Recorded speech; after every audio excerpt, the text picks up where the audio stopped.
नमस्कार दोस्तों, आज मैं आपको लेकर चलने वाला हूं इतिहास के एक ऐसे पन्ने पर जहां वीरता और बलिदान की गाथाएं लिखी गई है।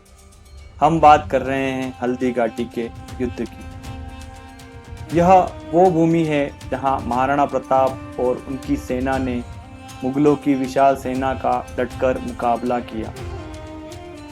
यह है रक्त तलाई।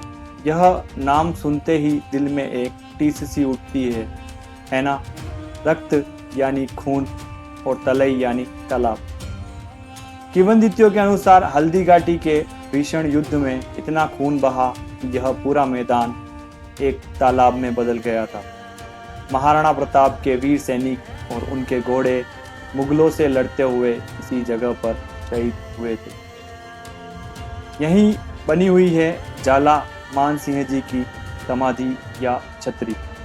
ऐसा कहा जाता है कि जाला मान सिंह जी महाराणा प्रताप को सुरक्षित रखने के लिए हूबहू उनके जैसे वस्त्र धारण करके और यहाँ पर लड़ते हुए शहीद हो गए थे, और इस दौरान उन्होंने महाराणा प्रताप को सुरक्षित स्थान पर भेज दिया था।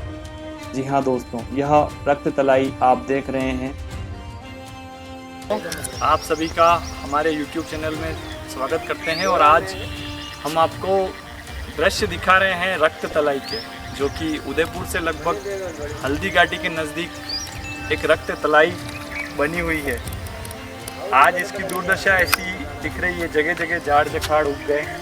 हालांकि कुछ डेवलपमेंट भी किया था पहले, लेकिन अभी झाड़ जखाड़ उग रहे हैं। लेकिन इस जगह का बहुत ही महत्व है और ऐसा कहा जाता है कि हल्दी घाटी युद्ध में जब मारकाट मची, जब युद्ध हुआ, उस समय जो रक्त बह के आया वो रक्त यहाँ आकर एकत्रित हो गया, और इतना सारा रक्त बह के आया और यहाँ आके ऐसा लगा कि मानो उसकी एक तलाई बन गई हो, छोटा तालाब बन गया हो। इतना रक्त बहा तो सोचिए आप कितने सारे योद्धाओं ने अपना खून, अपना रक्त उस समय बहाया और हमारे इस समाज, हमारी संस्कृति और हमारे धर्म को बचाने के लिए अपने प्राणों की सर्वोच्च आहुति उन्होंने दी।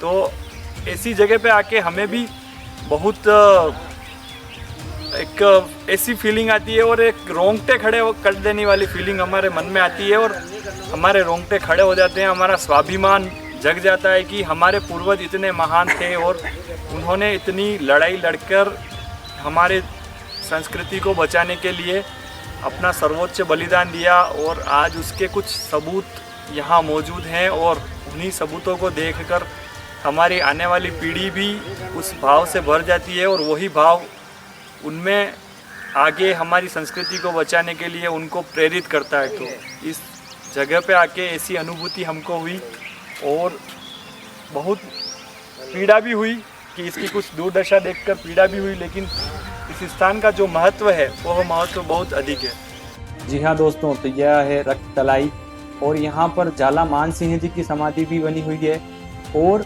उस युद्ध में शहीद होने वाले कुछ अन्य योद्धाओं की समाधियाँ भी यहाँ पर बनी हुई है। और यहाँ पर भारत के कई अन्य क्षेत्रों से देसी विदेशी पर्यटक इस रक्त भूमि को देखने आते हैं। चलिए दोस्तों, बात करते हैं।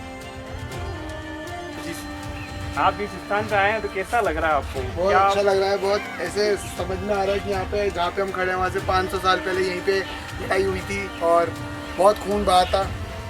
तो अच्छा लग रहा है सुन के सारी चीज़ें कि कैसे कैसे हमारी इतिहास रचा गया है यहाँ पे। रक्तपात हुआ। आप सोच सकते हैं कि उन्होंने, जो हमारे पूर्वज थे, उन्होंने कितनी विषमताओं और कितनी पीड़ा से सहन करके हमारे संस्कृति को, हमारे समाज को और इस हिंदू धर्म को बचाने के लिए कितना उन्होंने अपना अर्पण किया है। तो यह आप बताइए कि आपके रोंगटे खड़े होते हैं कि नहीं होते इस जगह पे? नहीं, बिल्कुल। मेरे को ऐसे बताते हुए काफ़ी अच्छा लगता है चीज़ें। जैसे मैं राजस्थानी हूँ, मैं अपने सारे कज़न के साथ आया हूँ, तो कुछ मराठी हैं, कोई दिल्ली से आया है। तो उन सबको बताने मुझे बड़ा फ़ख्र होता है कि ये हमारा इतिहास है, हम राजस्थानियों का इतिहास है।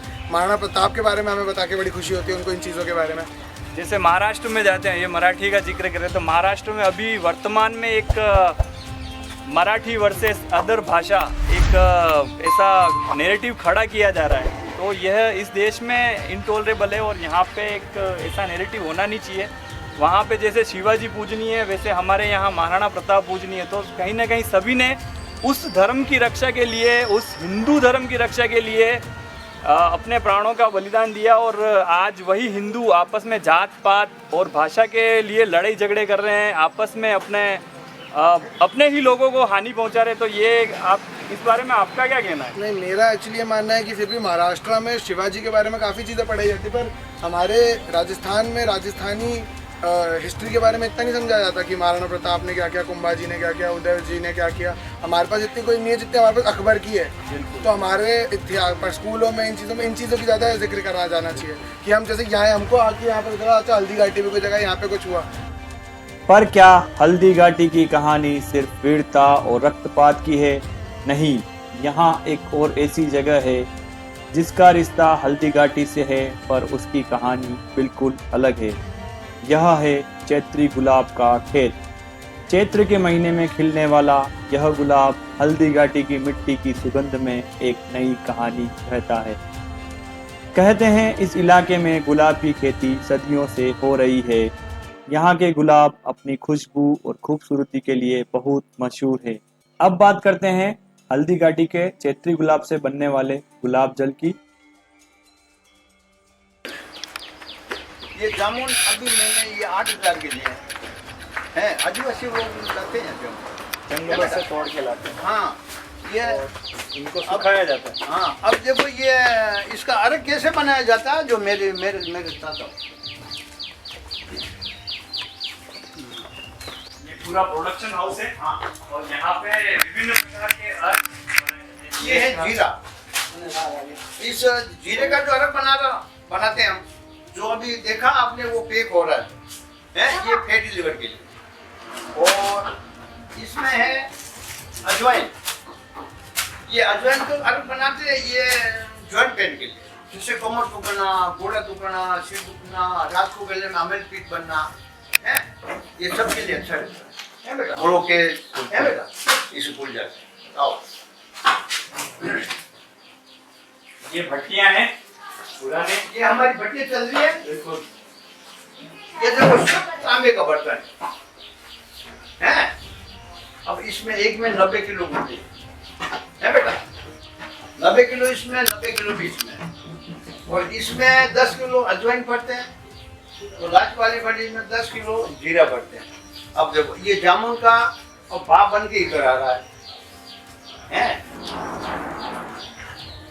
ये जो पाइप है इसका राउंड है अंदर, वो राउंड यहाँ निकला है वो भाप ठंडा होके बूंद बूंद आ रहा है। देखो लो, आप इसको टेस्ट करना, नीचे रखो हाथ।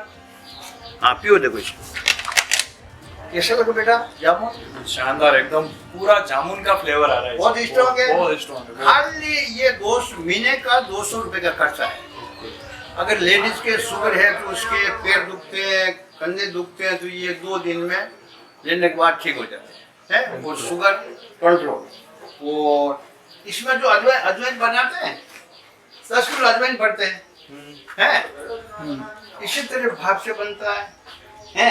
वो कल बनाया जो अभी वो पैक करेंगे बाहर है, पैक कर रहे हैं। उसमें जीरा बनाते हैं पेट लॉस के लिए, उसमें भी 10 किलो जीरा पड़ते हैं। हाँ, ये देखो ये भट्टी लग रही है। यहाँ नीचे से गर्म होके उसका भाप बनके भाप यहाँ पर आके कलेक्ट होती है और उसका फिर भाप आ रहा है। ये इसमें पड़ा तुलसी का भी है बेटा। इसमें ये तुलसी है, उसमें तो तुलसी के पत्ते पड़े। फिर इसी तरह ये तुलसी का अर्क, तुलसी का अर्क से साइनस, एलर्जी, बीपी, नक्शी, कई तरह की बीमारियां गायब हो जाता है बेटा। तो बाजी यहाँ पे अर्जुन शाल, तुलसी और अजवाइन, जामुन और गुलाब। तो चैत्री रोज की क्या खासियत है? चैत्री रोज से ये खासियत है कि इसका गुलाब जल जो बनाते हैं तो ये चेहरे पर लगाने से मुआजे, दाग सर्कल, पिंपल चले जाते हैं। और इसका जो गुलकंद बनाते हैं तो पेट के लिए अच्छा रहता है। तो भारत में चैत्री रोज केवल यहीं पैदा होता है या कहीं और भी होता है? बस इसमें हम लिखते हैं देखो विश्व प्रसिद्ध क्षेत्रीय गुलाब है बेटा। पहचान कैसे की जाती है कि चैत्री, क्योंकि गुलाब तो कई सारे का तरीके का होते तो ये देसी गुलाब, इसकी खुशबू बहुत स्ट्रॉन्ग आती है और ठंडी खुशबू आती है। देखो मैं जो आपके आंख में डालता हूँ गुलाब जल, हैं कितना अच्छा लग रहा है, एकदम ताजगी ऐसा जैसा चेहरा हो गया। जाता है। बिल्कुल देखो मैं 78 का हूँ, हैं चेहरे पे चमक कितनी है। और इसके अलावा अतिरिक्त कुछ ये जैसे पान शरबत हम मैं देख रहा हूँ आपके यहाँ, ये भी यही बनता है। ये बनता, ये है गुलाब शरबत है बेटा।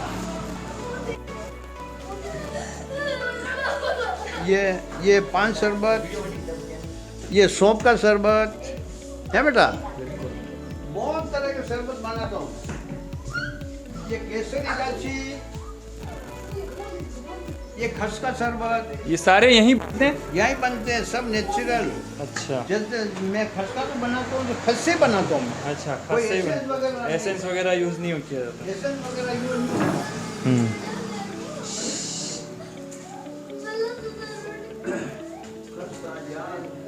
वो खस नहीं हो रहा, और ये इत्र वगैरह भी यहीं बनते हैं। हाँ, इस मोगरा और गुलाब भी बनाते हैं, अच्छा, केवल मोगरा और गुलाब का। हल्का नहीं बनाते। ये देखो, ये है गुलाब का, अच्छा ये मोगरा। बिल्कुल नहीं बेटा, ये मोगरा। मोगरा है। हाँ, इत्र भी यहाँ पे बनता है ना। उसके अलावा और क्या क्या चीज़ें आप बनाते हैं? मैं ये सब 5-6 तरह का अर्क बनाता हूँ, अच्छा हैं, और गुलकान, गुलाब जल, गुलाब, ये कई तरह के शरबत। और इसमें एक चीज़ और पूछी थी, ये शुगर फ्री होते हैं ये या नहीं, इसमें मिश्री डाली हुई है। मिश्री है? शुगर फ्री तो जितने भी अर्क है वो शुगर फ्री है। अर्क सारे शुगर फ्री हैं। हाँ, जैसे ये मीठा नहीं है, ये मीठा नहीं है। ये ताकत के लिए है। ये तुलसी है, तो ये मीठी नहीं है, अच्छा हैं। ये ह्यूमनिटी पावर के लिए, साइनस के Immunity बढ़ाने लिए, के एलर्जी के लिए, बीपी के लिए, नक्सीर के लिए। और ये जो अजवाइन अरक है, हाँ ये जॉइंट पेन के लिए, जो गोड़ा दुखना, कमर दुखना, सिर दुखना, अच्छा। इससे ठीक हो जाते हैं। ये फैटी लीवर के लिए जीरा, जीरा वाटर। हाँ है ना? तो ये सब आपके यहाँ कई हमने भी आपका नाम सुना है, तो आज हम आपसे मिलने आए। और हमारा पूरा भारत में कोरियर होता है। अच्छा, all over India courier facility है। तो इनके नंबर मैं स्क्रीन पे लगा दूंगा। हाँ। तो आपको अगर किसी को भी कुछ मंगवाना है, सारे बिल्कुल नेचुरल तरीके से बनाए जाते हैं। उनमें किसी प्रकार का कोई एसेंस नहीं, कोई अलग से केमिकल का प्रयोग नहीं किया जाता है। और सारे हमारा चीज़ें, नंबर है। ये बाबूजी का कार्ड है। और कार्ड भी, हाँ, बाबूजी पूरे भारत में प्रसिद्ध हैं हल्दी घाटी का चैत्री गुलाब। शायद मैंने तो पूरा भारत जाने। बिल्कुल हैं? वो ऑल ओवर इंडिया में अगर चैत्री गुलाब की कहीं बात की जाती है तो इनका चेहरा सामने आता है। हाँ, लो ये मेरा ये एड्रेस ले लो।